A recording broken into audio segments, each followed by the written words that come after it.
Graças a Deus, irmãos. Acho que testando, funcionando, agora tá. Graças a Deus, irmãos.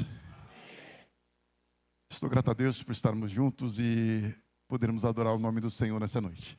Amém? Vamos continuar falando sobre justificação.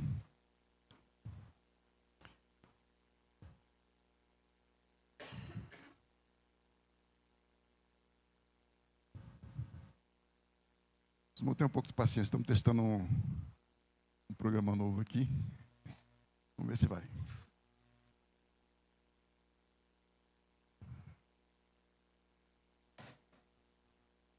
Agora foi. Então vamos continuar falando sobre justificação, né? E domingo passado, o pastor Benício falou sobre justificação pela fé, né? Hoje continuamos falando sobre justificação pela fé, mas também no Antigo Testamento. Então, Paulo, o argumento de Paulo no capítulo 4, ele mostra que também na Antiga Aliança, a justificação também é pela fé, e não por obras, né? Então, diferente do que alguns possam imaginar, também na Antiga Aliança, também no Antigo Testamento, a justificação é pela fé. Eu não vou ver todo o capítulo para a gente ganhar tempo, eu vou vendo conforme a gente for falando, a gente vai vendo, tá bom? Tá bom assim? Amém? Então vamos lá. Então, justificação é um conceito teológico presente no cristianismo que trata da condição do ser humano em relação à justiça de Deus. A justificação pela fé, também conhecida como sola fide, é um dos conceitos basilares da fé cristã que advém da reforma, né? Só para vocês situarem um pouquinho, tá bom? Então, Paulo começa o 4º capítulo argumentando que a justificação de Abraão e Davi foram pela fé. Ele está mostrando que há harmonia entre o ensino do Antigo Testamento e do Novo Testamento. Que tanto na Antiga Aliança como na Nova Aliança, a justificação é pela fé. Então, irmãos, não é porque nós fazemos alguma coisa para merecer a salvação. A salvação sempre foi e sempre será pela fé no Senhor Jesus Cristo. Então foi Cristo que pagou o preço para que nós pudéssemos ser redimidos dos nossos pecados. Logo, não é porque eu faço alguma coisa para merecer a salvação, porque não há nada que eu possa fazer para realmente ser justo diante de Deus. Então é a fé em Cristo que me justifica. Então essa argumentação era muito importante, irmãos, para os judeus, porque eles entendiam que para serem salvos era necessário circuncidar-se e cumprir os rituais da lei. Então a circuncisão era o sinal de um pacto que Deus fez com Abraão ano passado, né? E consistia em que o indivíduo do sexo masculino era circuncidado no 8º dia. E o que é isso? Eles cortavam a pele da glande, né? Que cobre a glande do órgão sexual masculino, né? É isso que é a circuncisão, tá bom? Se vocês tiverem curiosidade, depois procura lá na internet, vocês vão achar imagem, alguma coisa que pode lhes mostrar como funcionava isso. E naquela época, esse processo cirúrgico, hoje é um processo cirúrgico, né? Mas antigamente era feito com uma faca de pedra. Lá no passado era uma faquinha de pedra básica e eles cortavam essa pele, né? Imagino que devia ser um processo um tanto quanto dolorido, mas enfim, esse era o sinal da aliança de Deus com Abraão. Então todo judeu, no 8º dia, a criança do sexo masculino passar por esse processo que é chamado circuncisão. É o sinal visível da aliança de Deus com a nação de Israel. E aí Paulo começa dizendo o seguinte: portanto, o que diremos do nosso antepassado Abraão? Se de fato Abraão foi justificado pelas obras, ele tem do que gloriar, mas não diante de Deus. Então, nos 2 primeiros versículos, Paulo começa dizendo que Abraão, se ele tivesse sido justificado pelas obras, ele teria do que se gloriar, mas não diante de Deus. E Paulo começa a argumentar, começa a mostrar que a justificação não é pelas obras, mas pela fé. Então Paulo, em sua argumentação, toma dois dos principais personagens do Antigo Testamento, que eram extremamente respeitados pelos judeus, Abraão e Davi, para provar que a justificação é pela fé e não por obras. Deus fez uma aliança importante com esses dois homens. Um deles viveu séculos antes da lei e outro muitos anos depois. Um foi justificado antes da circuncisão e o outro depois da circuncisão. Então Paulo toma dois indivíduos importantes para o povo judeu, dois indivíduos que eram extremamente conhecidos pelo povo judeu, respeitados pelos judeus, para mostrar para eles que a justificação é pela fé e não pelas obras. Irmãos, eu fico imaginando as pessoas tentando cumprir os princípios da lei, né? E isso é impossível nós conseguirmos fazer isso. Jesus ele veio e cumpriu fielmente todos esses princípios para que nós não precisássemos fazer isso. Então, logo, cada um de nós somos justificados pela fé. À medida que eu creio em Jesus como Senhor, como Salvador da minha vida, eu tenho os meus pecados perdoados. E eu passo a fazer parte do corpo de Cristo, que é a igreja. Então não é por algo que eu tenha feito, não é porque eu tenha algum mérito nisso, mas é porque Cristo, irmãos, Ele deu a vida por cada um de nós, para que nós pudéssemos ser salvos. É isso, nós precisamos crer, reconhecer Jesus como Senhor, como Salvador de nossas vidas. Ele é o único Senhor, e nós precisamos reconhecer isso. Então, se Abraão tivesse sido justificado por obras, teria do que se gloriar, poderia louvar a si mesmo por ter merecido a condição de homem justo diante de Deus. Trata-se, porém, de algo absolutamente impossível. E aí Paulo, no capítulo 2 de Efésios, capítulo 2, verso 8 a 10, Paulo diz assim: pois vocês são salvos pela graça por meio da fé, e isso não vem de vocês, é dom de Deus. Não por obras para que ninguém se glorie, porque somos criação de Deus, realizada em Cristo Jesus para fazerem boas obras, as quais Deus preparou de antemão para que nós as praticássemos.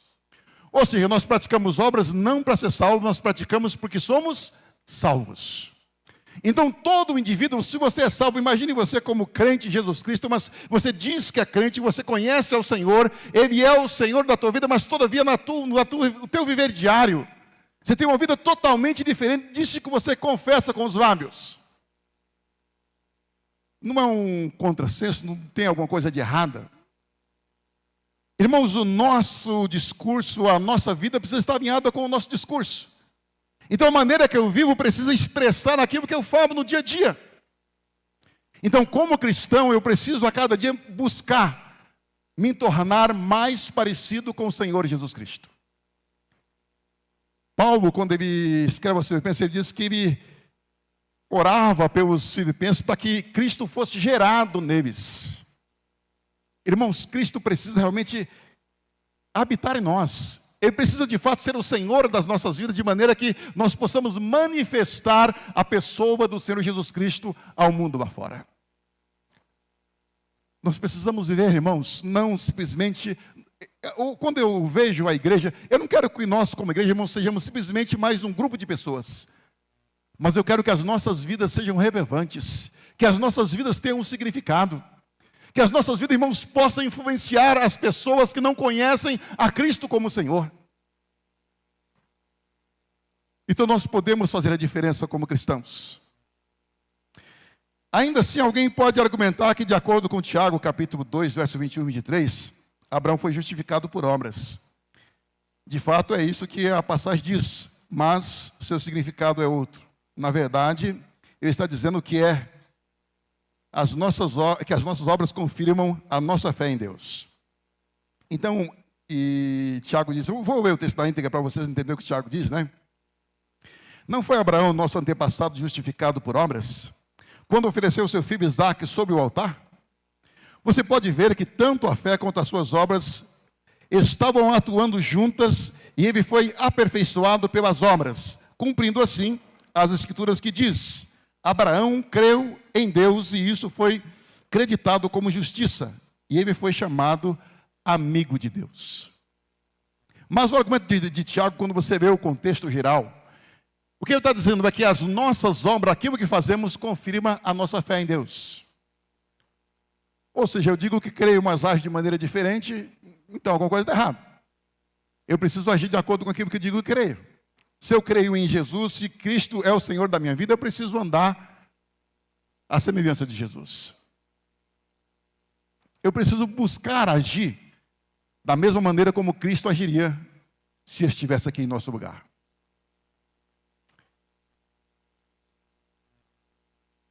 E Paulo continua dizendo o seguinte: o que diz a Escritura? Abraão creu em Deus e isso lhe foi creditado como justiça. Ora, o salário do homem que trabalha não é considerado como favor, mas como dívida. Todavia, aquele que não trabalha, mas confia em Deus, que justifica o ímpio, sua fé lhe é acreditado como justiça. E é interessante você pensar nisso, né? A gente vai entender um pouco essa questão. Então Deus se revelou a Abraão e prometeu lhe dar uma descendência incontável. O patriarca creu no Senhor e isso lhe foi atribuído por Deus como justiça. Em outras palavras, Abraão simplesmente foi justificado pela fé. As obras não tiveram nada que ver com a sua justificação, nem sequer são mencionadas.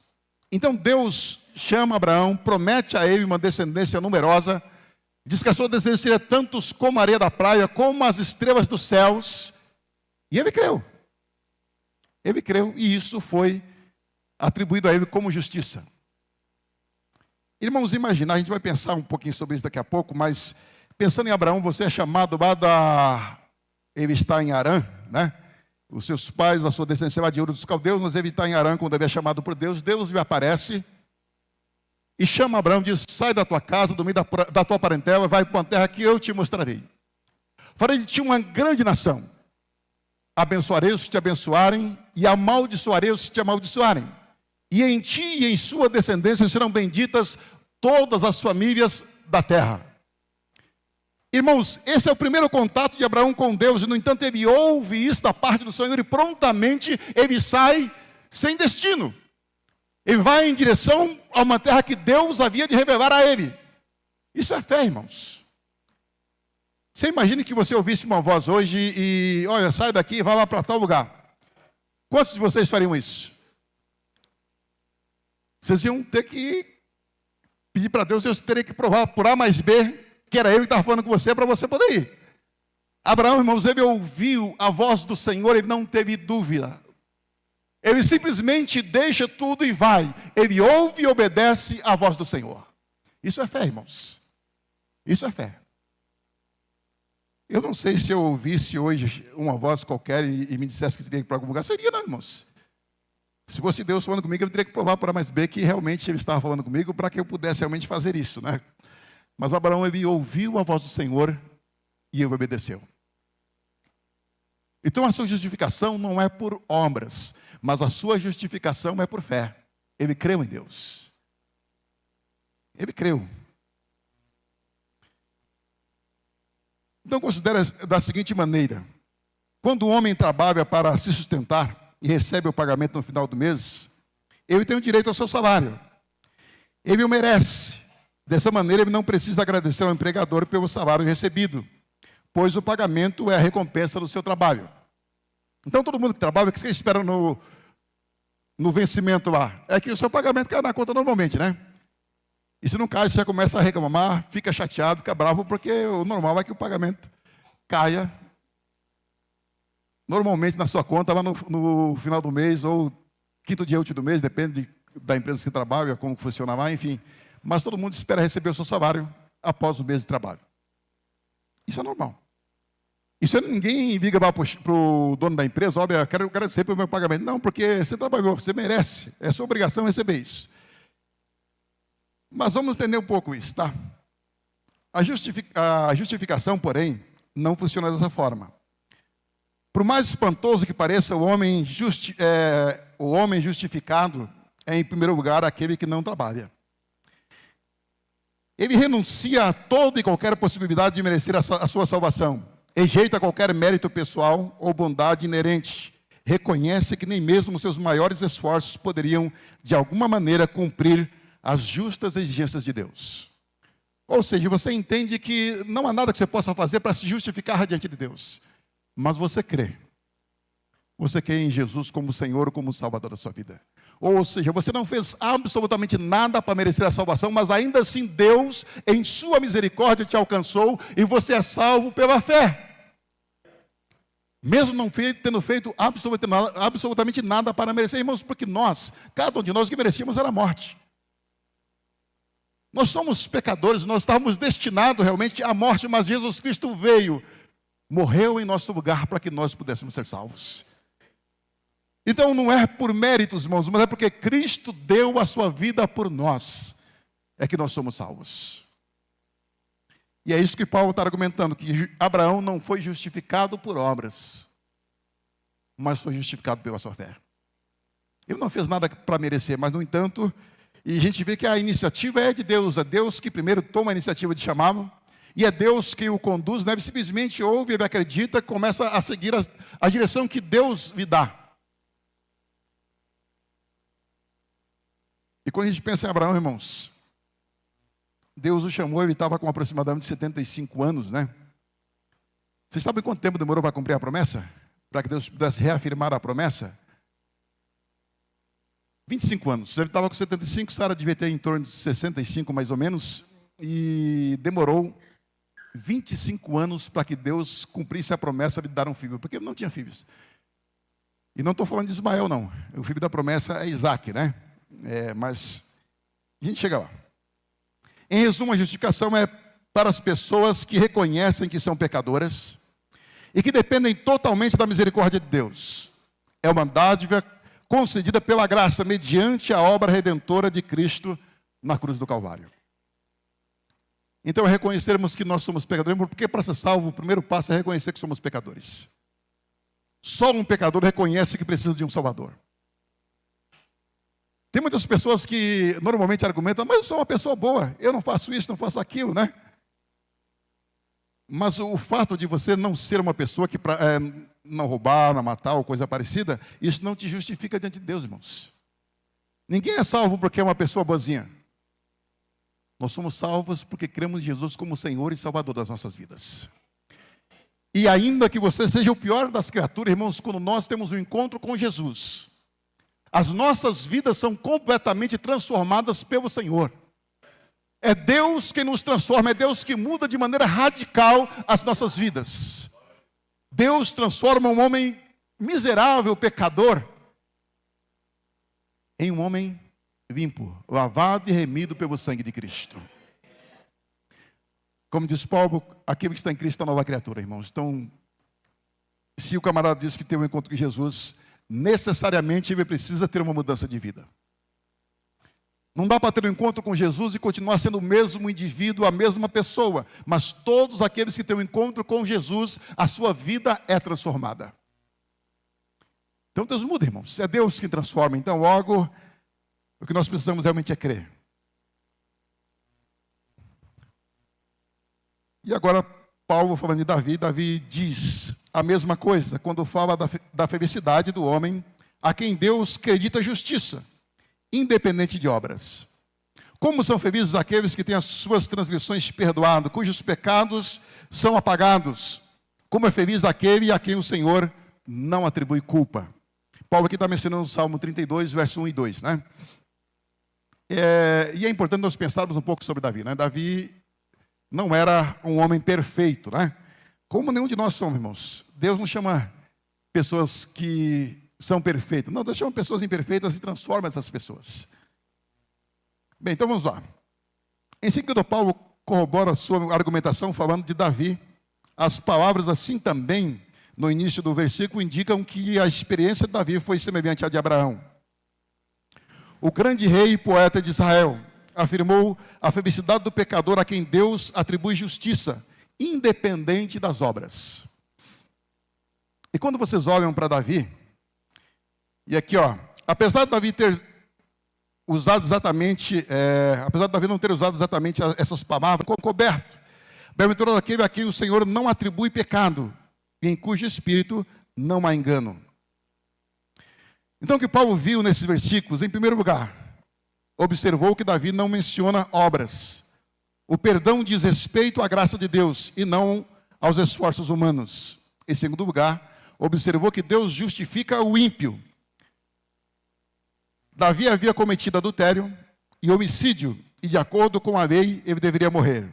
No entanto, nesses versículos, ele prova a doçura do perdão pleno e gratuito de Deus.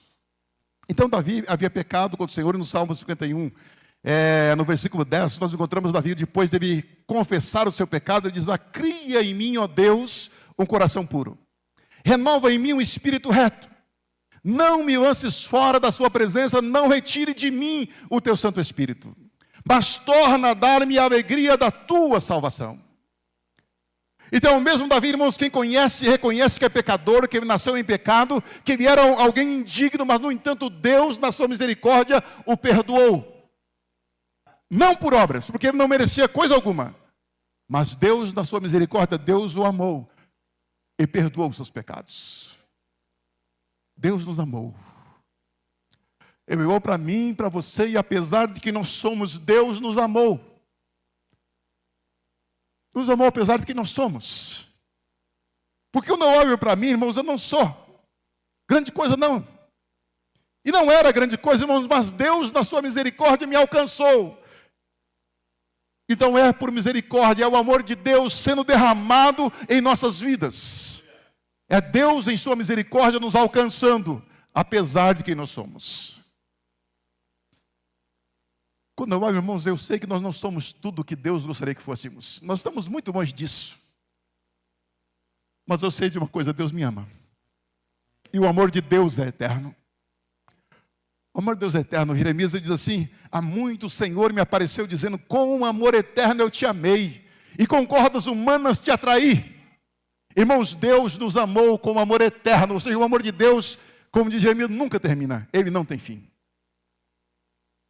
Deus nos ama, isso é muito importante nós pensarmos nisso. Então Paulo continua na sua argumentação dizendo o seguinte, olha: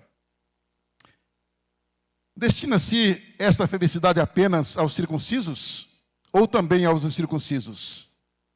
Já dissemos que no caso de Abraão a fé foi acreditada como justiça.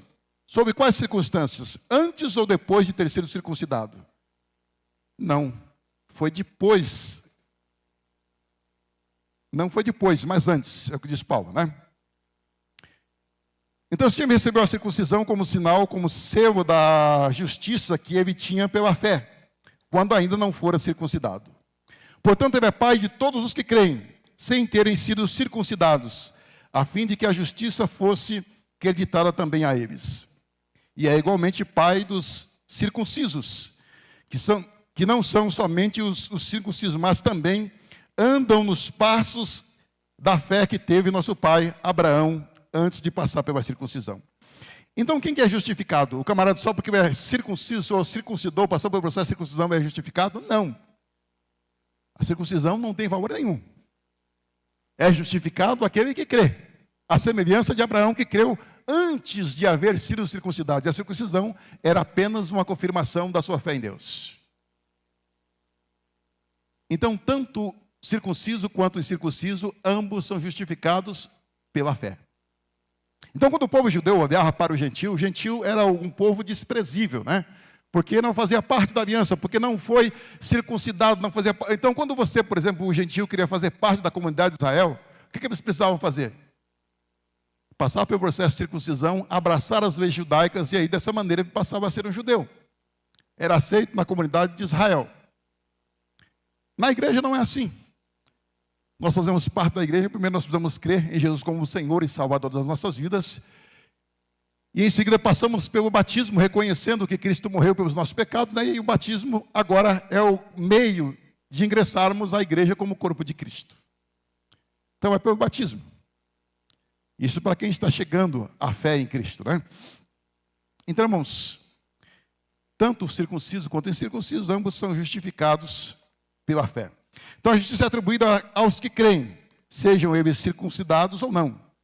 Os judeus que eram circuncidados, por causa da aliança firmada por Deus com Abraão, para serem justificados precisavam crer, pois Abraão não foi justificado por ser circuncidado, mas porque creu na promessa de Deus. A circuncisão é um sinal externo, recebido posteriormente, que confirma a aliança de Deus com ele e os seus descendentes. Aqui Paulo lança mão de um fato histórico que a maioria de nós jamais teria observado. Mostra que Abraão foi justificado, como está em Gênesis 15:6, pela fé, antes de ser circuncidado.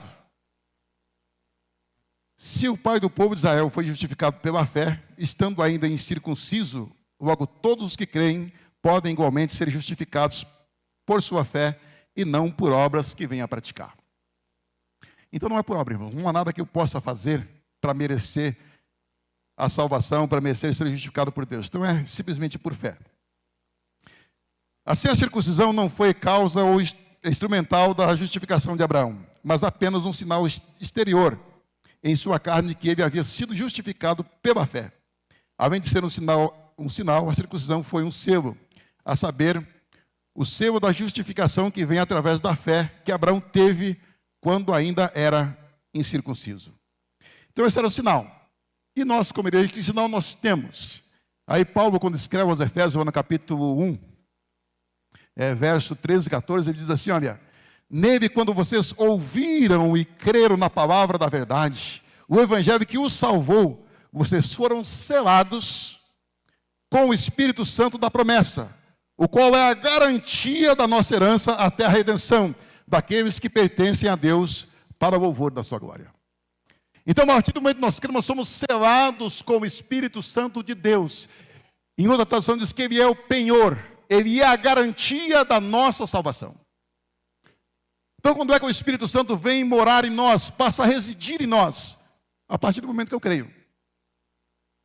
A partir do momento que eu creio em Jesus como Senhor, como Salvador de minha vida, o Espírito Santo passa a habitar na minha vida, ele passa a realmente residir em mim. Nós somos templo e morada do Espírito Santo. Então, ele é a garantia. Quando fala de penhor, né? Penhor, todo mundo sabe, é quando você está precisando de dinheiro, você tem uma joia aí, vai lá na caixa, vai e penhora esse bem, e eles te liberam dinheiro para você, e aí aquele objeto fica lá como garantia de que você vai devolver o dinheiro. Né? E o Espírito Santo é a garantia, irmãos, de que nós somos salvos. A presença do Espírito em nós é a garantia de que nós somos salvos, que pertencemos a Deus. Nós somos propriedade do Senhor, irmão. Nós não somos um grupinho de segunda classe, não. Nós pertencemos a Deus. Somos templo e morada do Espírito de Deus. E nós precisamos, irmãos, entender o valor que nós temos. Embora nós somos miseráveis pecadores, mas Deus nos amou. E é pela sua misericórdia, irmãos, que nós estamos aqui. É porque a misericórdia de Deus nos alcançou, é que nós estamos aqui para servir ao Senhor. Eu vou correr, senão tem muita coisa aqui ainda. Não foi mediante a lei que Abraão e sua descendência receberam uma promessa de que ele seria herdeiro do mundo, mas mediante a justiça que vem da fé. Pois se os que vivem pela lei são herdeiros, a fé não tem valor e a promessa é inútil, porque a lei produz a ira. E onde não há lei, não há transgressão. Portanto, a promessa vem pela fé, para que seja de acordo com a graça e seja assim garantida toda a descendência de Abraão, não apenas aos que estão sob o regime da lei, mas também aos que têm a fé que Abraão teve. Ele é o pai de todos nós, como está escrito: eu o constituí pai de muitas nações. Ele é nosso pai aos olhos de Deus, em quem creu, o Deus que dá a vida aos mortos e chama à existência as coisas que não existem, como se já existissem. Eu acho maravilhoso esse texto, né? Chama à existência as coisas que não existem como se existem. Então a fé de Abraão pode ser vista desde o começo, quando Deus o chama. E manda sair da sua casa, do meio do seu povo, da sua parentela, né, ir para uma terra que Deus haveria de mostrar. Como eu disse, mencionei para vocês, Gênesis capítulo 12, verso 1 a 3. E o Senhor promete fazer dele uma grande nação, irmãos. Isso acontece antes mesmo da lei, porque a lei vem 430 anos depois, como você pode ver em Gálatas, no capítulo 3:17. Então a lei é dada a Moisés 430 anos depois de Abraão. Logo, ele não tinha como cumprir a lei, não tinha como ser justificado por ela, mas ele é justificado pela sua fé. Pela sua fé. Ele creu em Deus.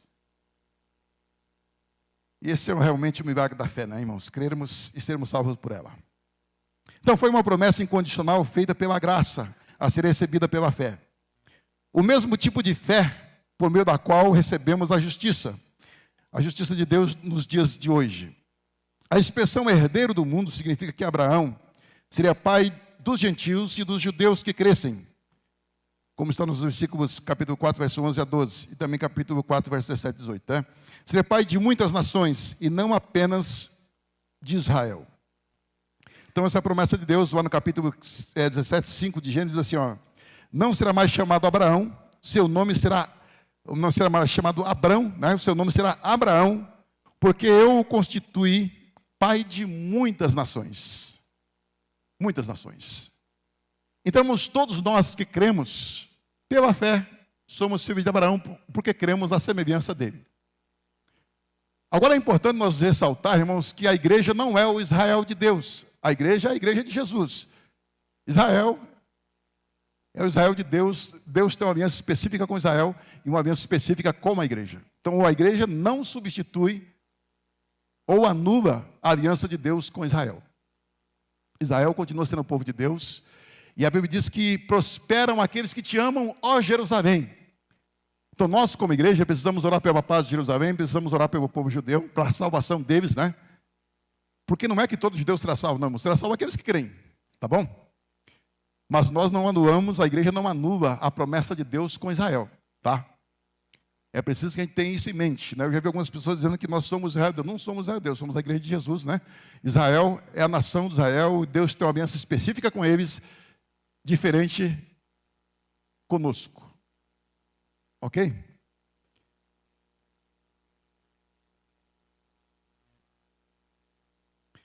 Se as bênçãos de Deus são alcançadas por aqueles que vivem debaixo da lei, a nossa fé não tem valor e anulamos a promessa de Deus. O problema é que quando procuramos alcançar as bênçãos de Deus e a salvação, guardando a lei, acabamos debaixo da sua ira, pois somos incapazes de cumpri-la. Então, quando você procura se justificar pelas suas obras, você acaba caindo debaixo da lei. Porque você é incapaz de cumpri-la. E dessa maneira, você está debaixo da ira de Deus. Então, irmãos, não pense, nós não temos como nos justificar. Não há meio, não há maneira de nós nos justificarmos buscando cumprir a lei. Então, Cristo veio cumprir a lei por nós. E nós precisamos crer. Aceitar o sacrifício de Cristo por nós. Essa é a nossa parte. Crer em Jesus como Senhor, como Salvador de nossas vidas, né? Então, as promessas de Deus são, portanto, concedidas a nós por meio da fé, como presente de graça. Temos certeza de recebê-las, quer sigamos ou não os costumes judaicos, se tivermos fé como Abraão, pois ele é o pai de todos nós quanto à fé. Está em Romanos capítulo 4, verso 16. Essa é a tradução da Bíblia Viva. Eu gosto dessa tradução. Então nós somos justificados, irmãos, por fé. É simplesmente pela fé e não por obra que nós viemos praticar. Tá? Seguindo. Tenho que correr que tem um pouco tempo, tá? Abraão contra toda a esperança, em esperança creu, tornando-se assim pai de muitas nações, como foi dito a seu respeito. Assim será a sua descendência. Sem se enfraquecer na fé, reconheceu que o seu corpo já estava sem vitalidade, pois já contava com cerca de 100 anos de idade, e que também o ventre de Sara já estava sem vitalidade. Mesmo assim, não duvidou, nem foi incrédulo em relação à promessa de Deus, mas foi fortalecido em sua fé e deu glória a Deus, estando plenamente convencido de que ele era poderoso para cumprir o que havia prometido. Em consequência, isso lhe foi também creditado como justiça. Então, a sua fé foi creditado como justiça, ou seja, estava com o saldo devedor lá, né?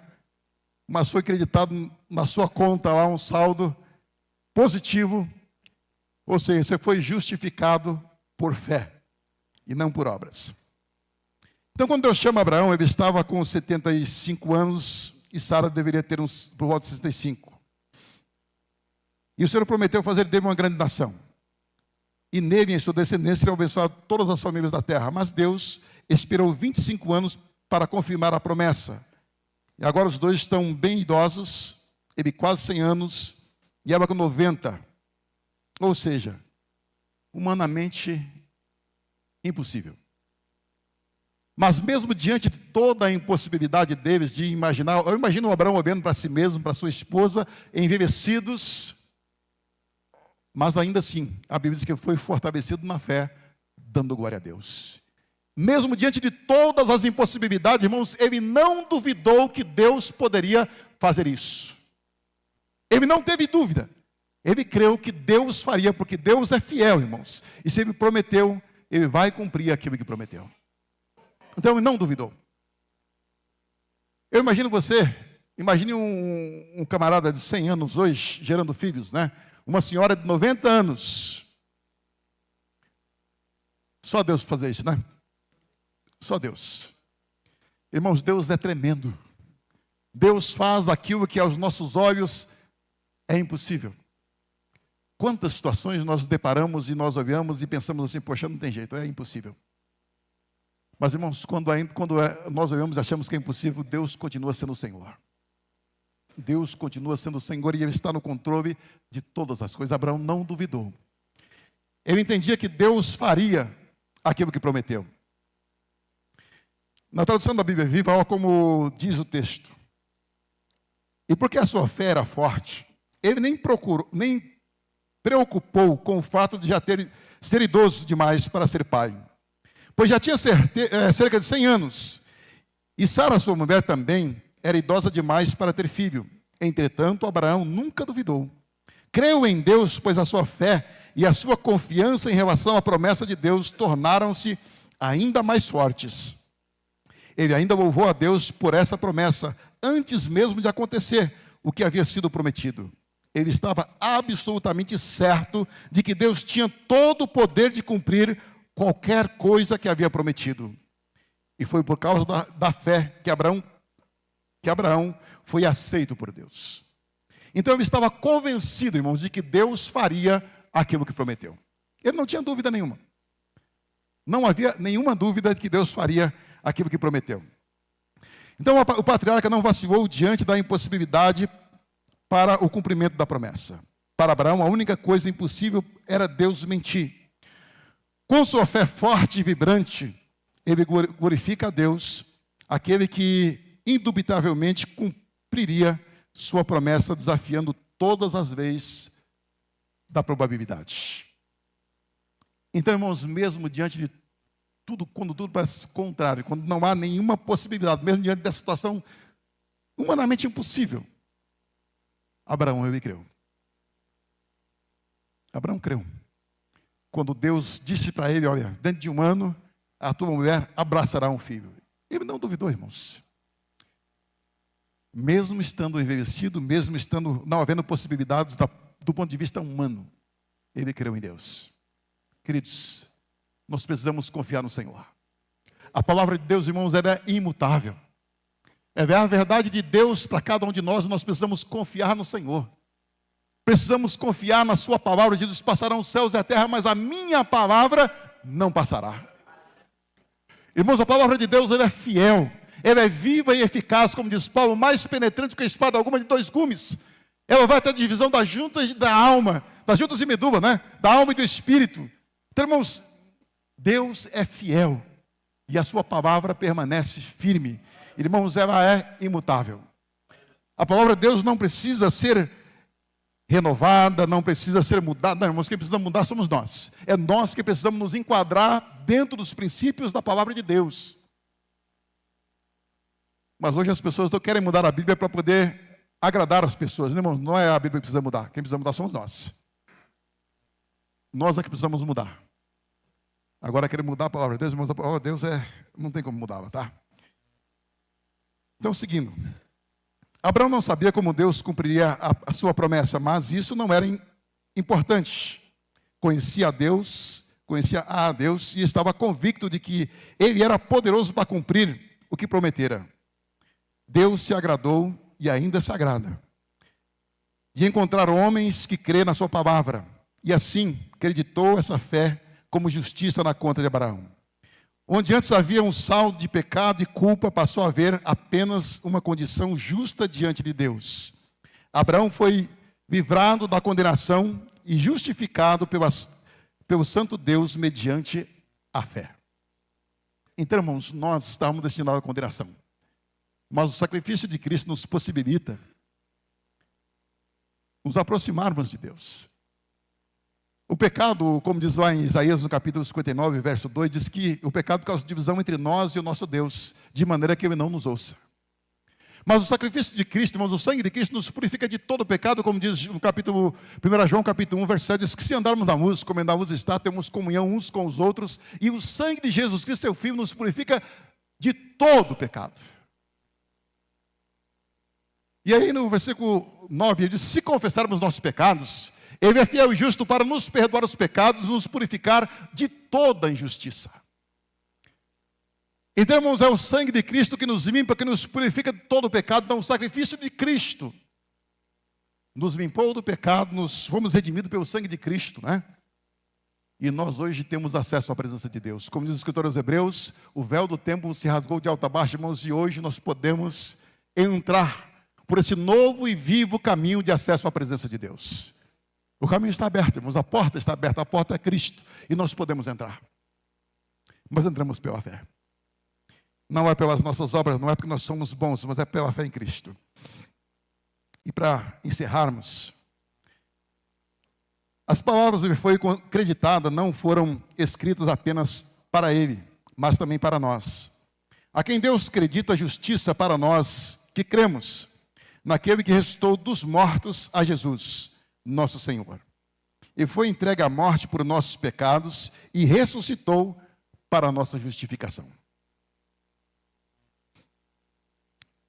A narrativa histórica dessa justificação pela fé não foi escrita somente por causa dele, mas também foi escrita por nossa causa.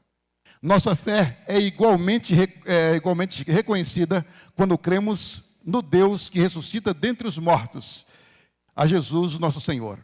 A única diferença é que Abraão creu que Deus estaria os mortos, ou seja, o seu corpo amortecido e o ventre estéril de Sara, enquanto nós cremos que Deus ressuscitou o Senhor Jesus Cristo dentre os mortos.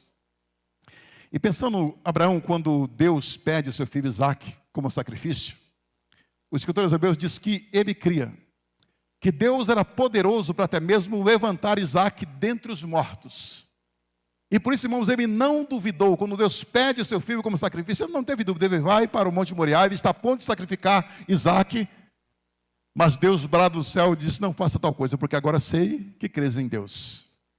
Irmãos, mas ele não duvidou por quê? Porque ele cria que Deus era poderoso para trazer Isaque novamente à vida, mesmo dentre os mortos. Você pode ver isso em Hebreus, no capítulo 11, na galeria da fé, né?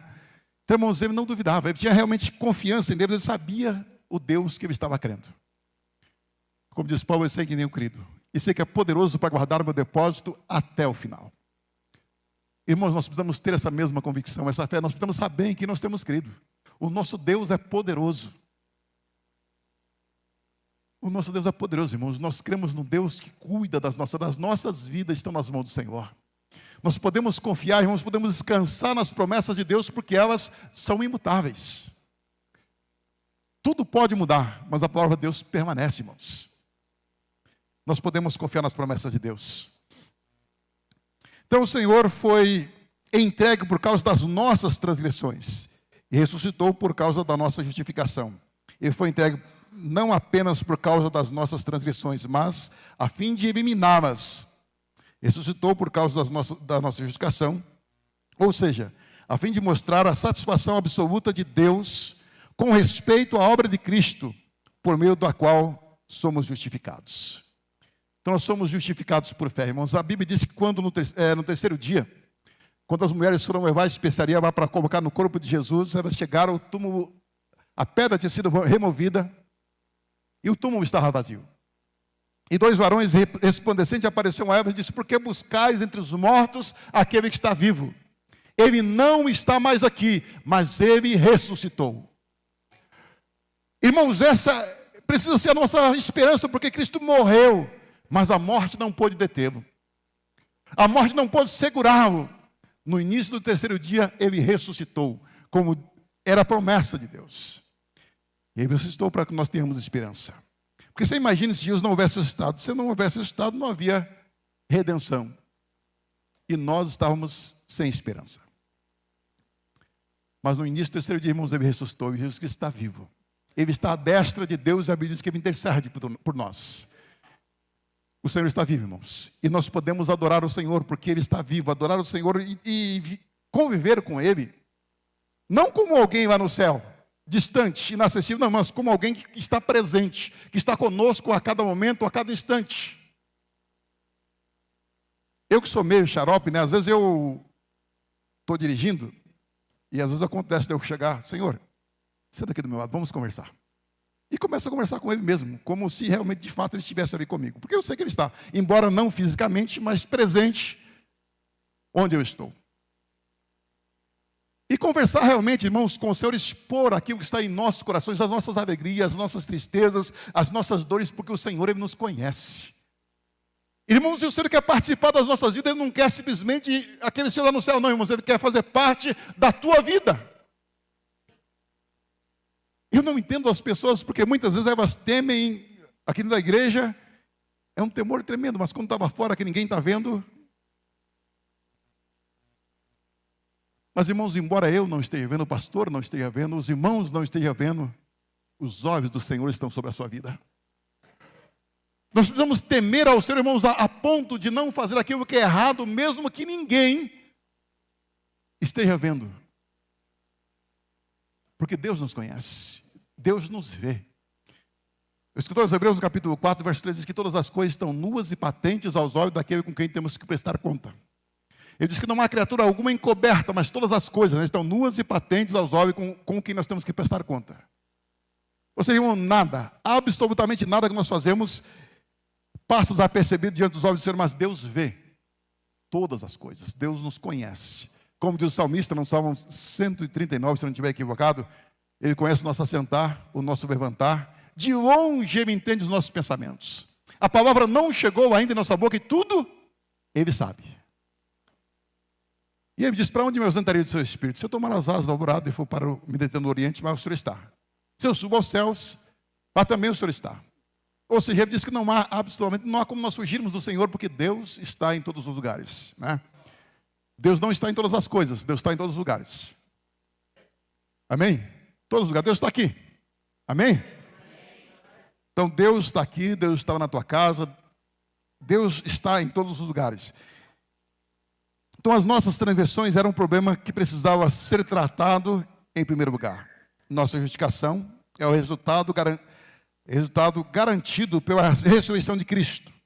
Se Cristo tivesse permanecido no túmulo, não poderia haver justificação. O fato dele ter ressuscitado mostra que a sua missão foi concluída. O preço foi pago a Deus.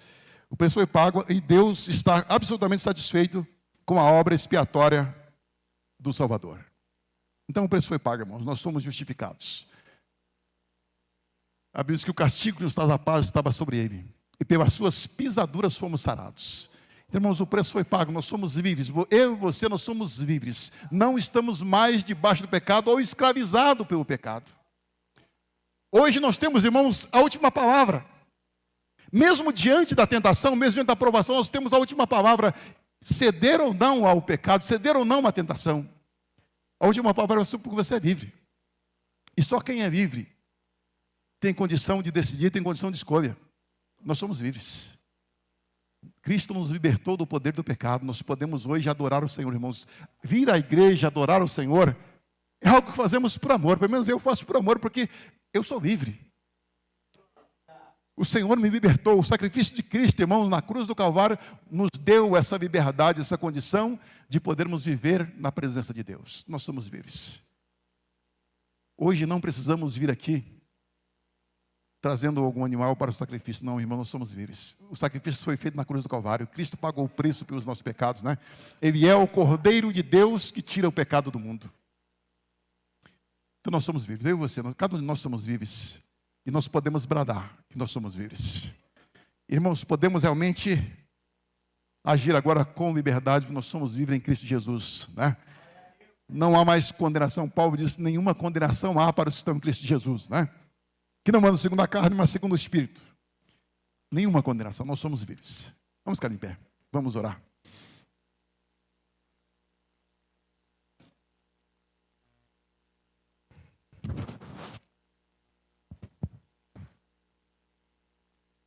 Nós vamos orar. Eu não sei como está a tua vida, como está o teu coração. Mas eu sei, queridos, que Deus pode arrancar realmente todas as amarguras, tristezas, dores, todos os ressentimentos do teu coração. Deus pode realmente limpar você completamente. Irmãos, nós não podemos e não devemos ficar guardando rancores, mágoas, nada. Não, isso não. Nós somos uma nova criatura em Cristo. E precisamos deixar que o Espírito de Deus nos limpe. Que a palavra de Deus transforme os nossos corações, irmãos. Porque Jesus diz que nós somos limpos pela palavra que está sendo pregada. É a palavra do Senhor que nos limpa, que nos transforma. Então você pode nessa noite, não sei como está o teu coração, como está a tua vida, talvez você tenha ressentimento de um vizinho, de um amigo, de um familiar. Eu conheço famílias que, embora convivendo na mesma casa, não se falam, não há harmonia. Mas, querido, Jesus Cristo veio para quebrar todo esse peso, para destruir tudo isso que aprisiona, que escraviza. Deixe o Espírito de Deus tocar a tua vida, o teu coração, te purificar de tudo isso. Nós precisamos andar em novidade de vida. Nós precisamos viver realmente como uma nova criatura gerada em Cristo Jesus. Vamos orar. Pai querido e santo, é no nome de Jesus Cristo, teu amado Filho e Senhor, que nós te suplicamos, ó Deus. Estenda, ó Senhor, as tuas mãos de poder sobre a tua igreja, Pai. Pai amado, eu sei que o Senhor sonda, que o Senhor conhece, ó Deus, a vida, o coração, Senhor, os anseios de cada um dos teus filhos, ó Pai. Pai amado, eu quero te suplicar, ó Deus, que as tuas mãos de poder venham sobre eles, ó Deus, os alcance nessa noite, Senhor. Ó Deus, arranca, Senhor, toda angústia, toda tristeza, toda dor, ó Pai. Que o teu Santo Espírito, ó Deus, venha, Senhor, sobre a tua igreja, Pai. Ó Deus, transformando, Senhor, limpando, ó Deus, a vida de cada um dos teus filhos, ó Pai. Pai Santo e Eterno, eu te peço, ó Deus, fortaleça a tua igreja, fortaleça os teus filhos, Senhor, que a cada dia, ó Deus, o Senhor possa lhes dar um novo ânimo, Senhor, para que eles andem na tua presença, ó Deus, para que eles vivam para a tua glória, Senhor. Ó Deus, em nome de Jesus, Pai. Ó Deus, toma a vida dos teus filhos nas tuas mãos, Senhor. Deus, eu quero te suplicar, ó Pai, em nome de Jesus, que as tuas bênçãos possam vir sobre eles, ó Deus, possa alcançá-los em nome de Jesus. Pai, opera com poder na vida da tua igreja, do teu povo, Senhor, nós te suplicamos, ó Deus. Faz a tua obra para o louvor e a glória do teu nome, Pai. Em nome de Jesus. Em nome de Jesus.